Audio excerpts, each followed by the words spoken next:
Hello everyone, I hope that you're doing well. Thank you for tuning in because this is an experiment and this is going to be my reaction to Demon Slayer Season 2, Episode 3, and Episode 3 overall of the Mugen Train arc. So last we left off, Tanjiro, Rengoku, Zenitsu, and Inosuke are all in the same situation, but it's probably the worst situation they could possibly be in. Lower Moon 1, Enmu has struck and placed Tanjiro, Rengoku, Zenitsu, and Inosuke in a deep sleep, where presumably they see what they've always wanted, like a nice happy dream. Didn't DC do something like that? Like there was a plant that like it slowly killed you, but it showed you everything you ever wanted. Yeah, I don't know.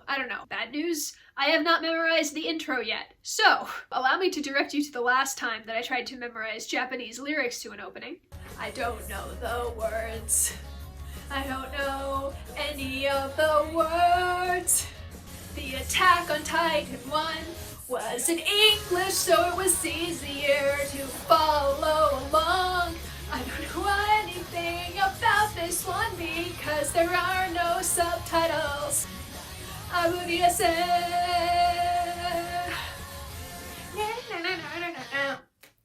I'll accept autographs, thank you. Hopefully we won't get something like that. Without further ado, let's do this. Let's get into this. Ah! Okay, that is a good shot of Enmu though. Like just overlooking the passing trees.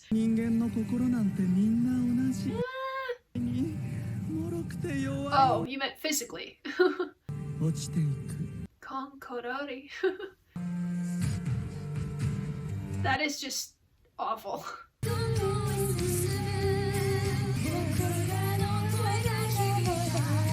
I'm not doing so well.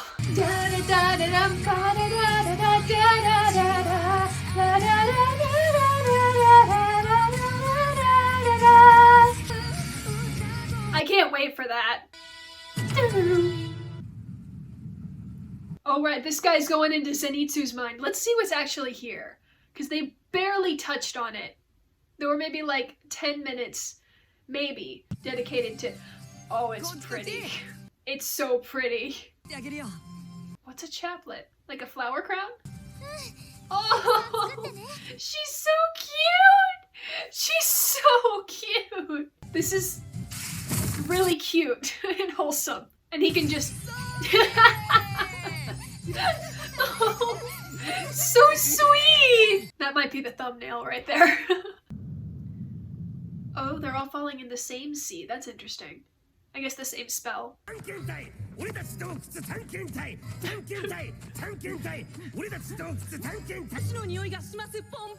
Ponpoko. Inosuke has just wanted to fight the train the entire time. He's having the time of his life. What about Rengoku? He doesn't look like he's having a good dream. So it's just a memory. He's just in a memory.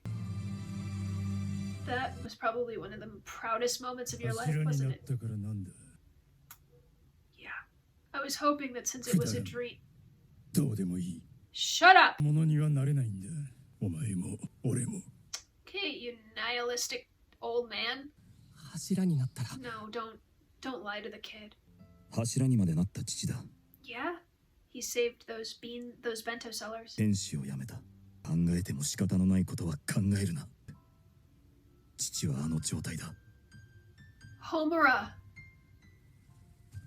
Homura's playing in the background. That's not fair. Oh god.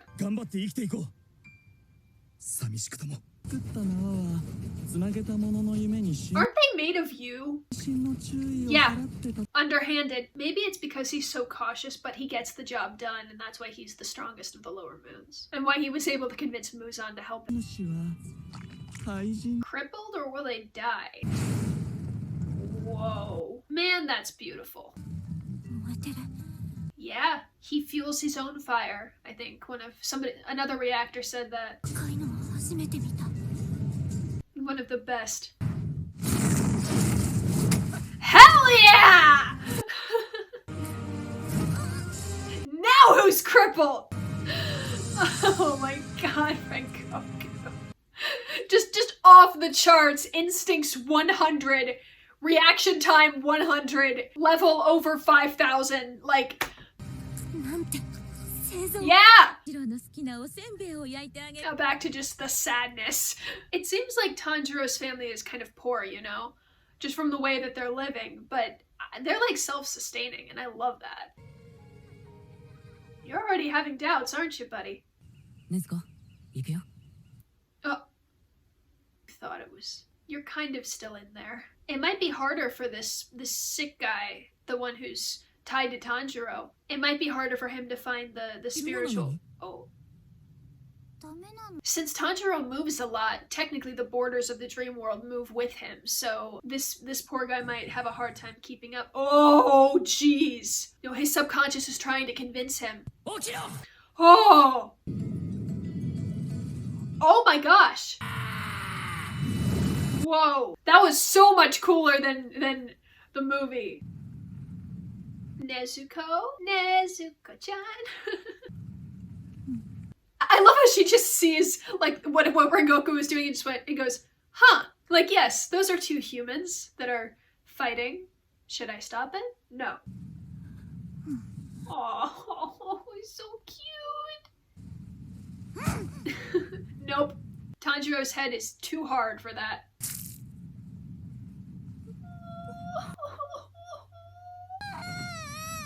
Yeah! Okay, that might be the thumbnail.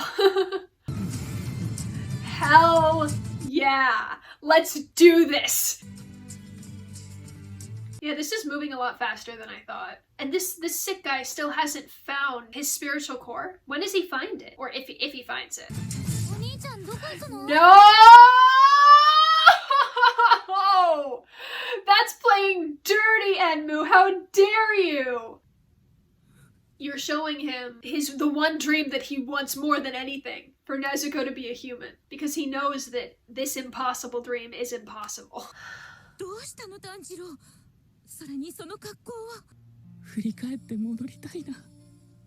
You can't turn around. Yeah, the world is cruel. Hey, don't give up on that goal. If you keep working at it, it's bound to happen, right? Yeah, you would have been killed. You wouldn't have been able to protect your family. You would have been dead. What immense strength to walk away from...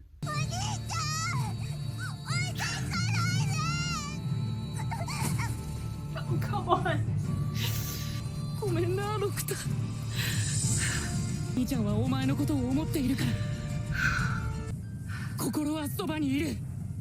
Yeah. Please tell me you witnessed all of that. Whoa. It looks really... Yeah. Oh, it's so pretty in there. I bet that the mangaka drew inspiration from a real place for this, because there is a place on Earth that looks like this. Warm? Yeah, I imagine it would. Tanjiro's heart is the warmest thing in this universe. You want to go and investigate?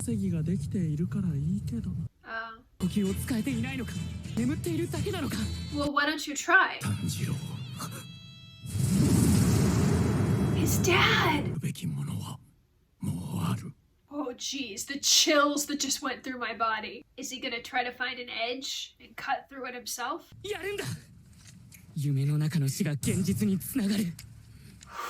Not only the warmest heart, but the strongest fortitude. No! Oh, that's not fair! That's not fair! Oh, wow. Wow. Just to make it more wholesome, you know? So there was the second time that I cried. That time I actually shed like 3 tears. Oh man. Oh, I feel wrecked.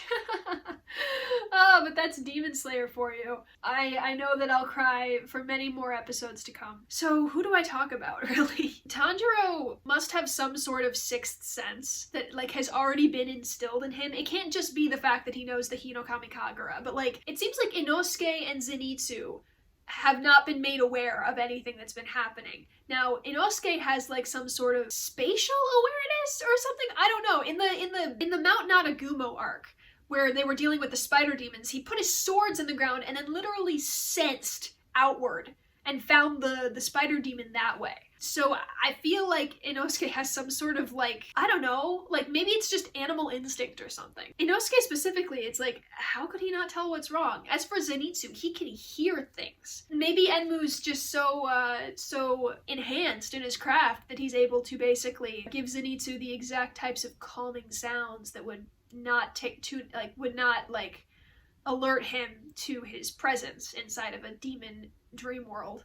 But Tanjiro was able to, like, maybe it's because saving Nezuko has been so ingrained in his psyche that he could never really, like, fall hook, line, and sinker when he saw Nezuko human in broad daylight, which was the thing that he, like, getting his family back was an impossible dream.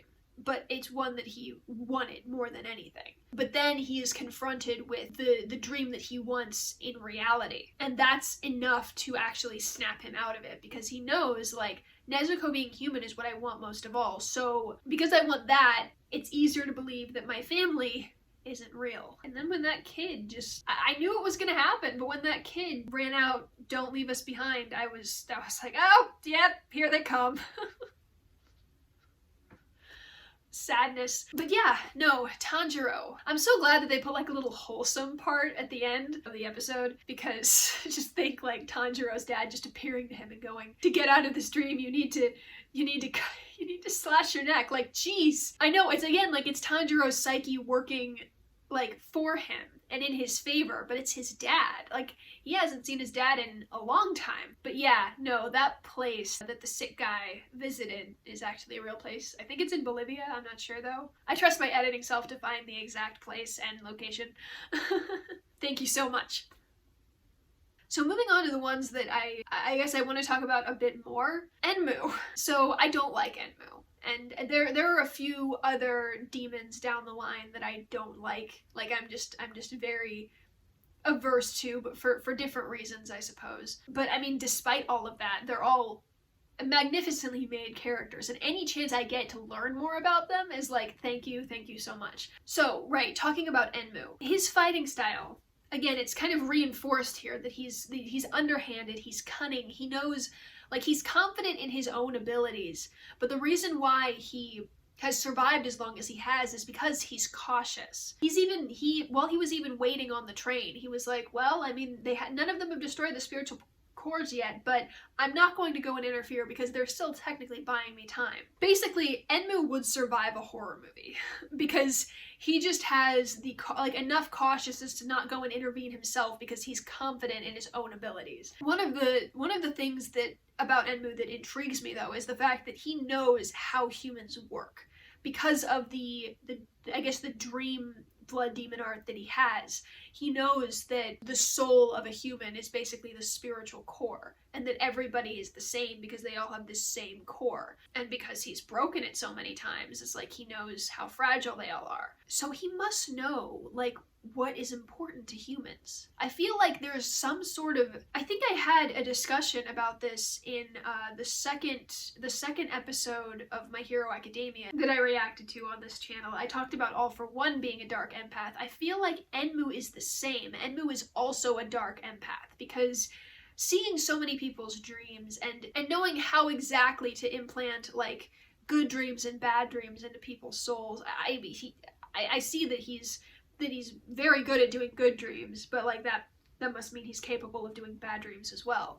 So he knows what makes humans tick, and he knows what drives them. All of the things that influence a human. So he must have some knowledge of empathy. He uses his knowledge of empathy to absolutely torture these poor souls. That's why he has such like precise control over humans. Like he's not making, like, they're not doing it out of fear. They're doing it out of their own desire to have a good dream. And that's what makes Enmu both intoxicating and incredibly dangerous to the people around him. If he says, like, I'm willing to give you guys a good dream if you do this thing for me, him being a demon means there's no chance he's going to keep his word on that. I mean, even if there is a chance, He's gonna put you in a good dream, and then he's probably gonna, like, eat you, because that's what demons do. That's one of the reasons I really don't like you, is because you definitely have knowledge of how the human psyche works, and about desires, and love, and tragedy, and all of these other things. You must have some knowledge, unless, of course, your blood demon art does the magic for you, and just probes into their minds, and conjures up something nice. No, but I choose not to believe that. I choose that Enmu knows. Anytime he casts his blood demon art on a person,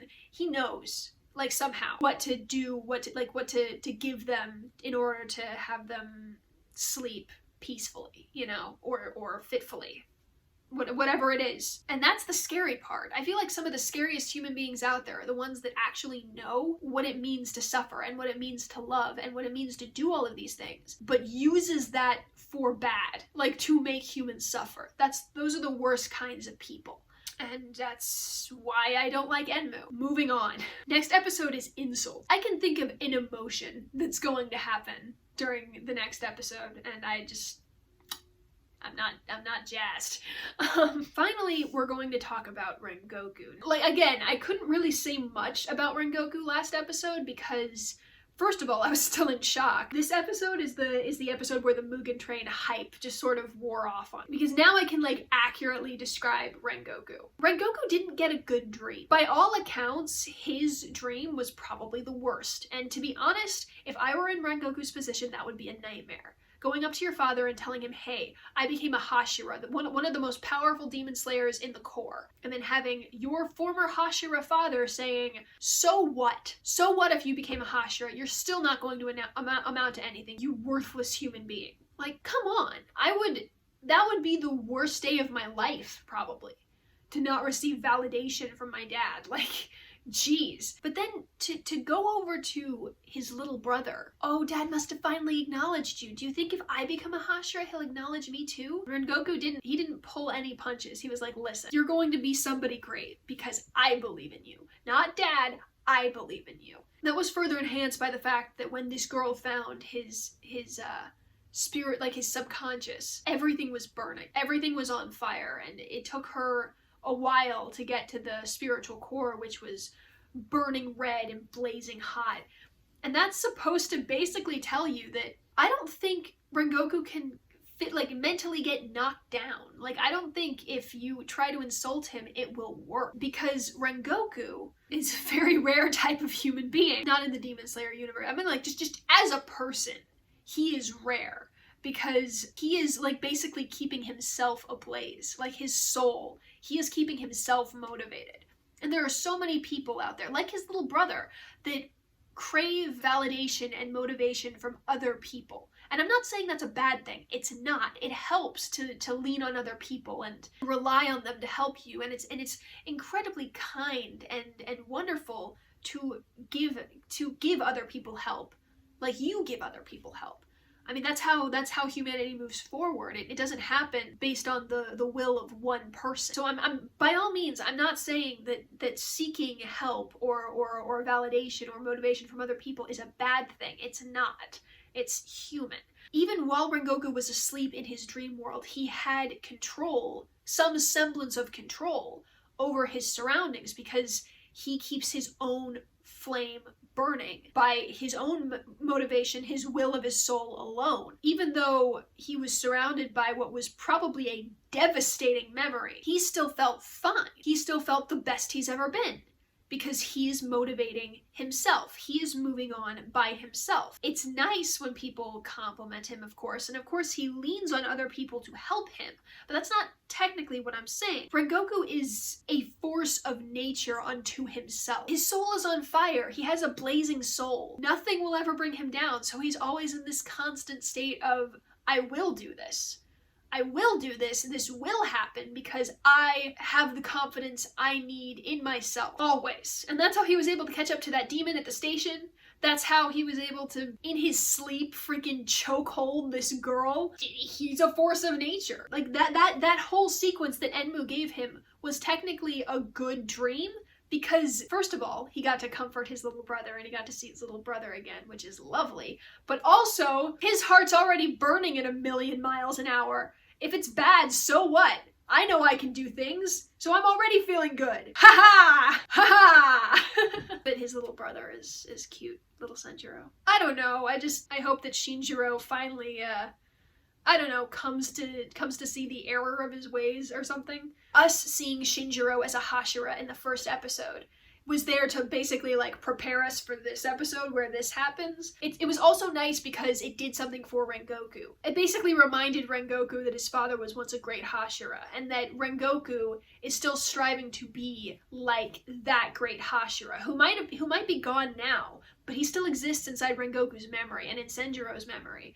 I don't really know what else to say except for to hammer down the same points I've said over and over and over again. He's chasing after a Hashira, like the ghost of his father in a way, and because of that his heart is burning and on fire, and his soul is set ablaze, and he has to burn for his brother, and not only for his brother and not only for himself but for everyone else, because it was told in like a few episodes ago that all of the other Hashira love him. So he has to keep burning for their sake as well, and just, I love him so much. But that's where I'm gonna stop.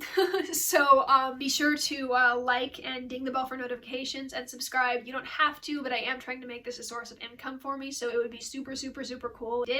I'm nearing 400 subscribers, which is wild, so I have a few ideas of what to do when I hit 500 subscribers, because that seems less like a pipe dream and more of an actual milestone. Yeah, just stay tuned, I suppose. Be sure to comment below. I'll probably put like a little comment in the comments section that says like, discuss manga spoilers, because I did that for all of the previous episodes. Yeah, share with me your thoughts about Rengoku, about Tanjiro, about Enmu. I mean, I don't know, about like other people that we might meet down the line. Whatever it is, I am very happy to discuss Demon Slayer with you, because as of right now it is my favorite anime and I love it so very much. So yeah, thank you so much for staying and have a nice day.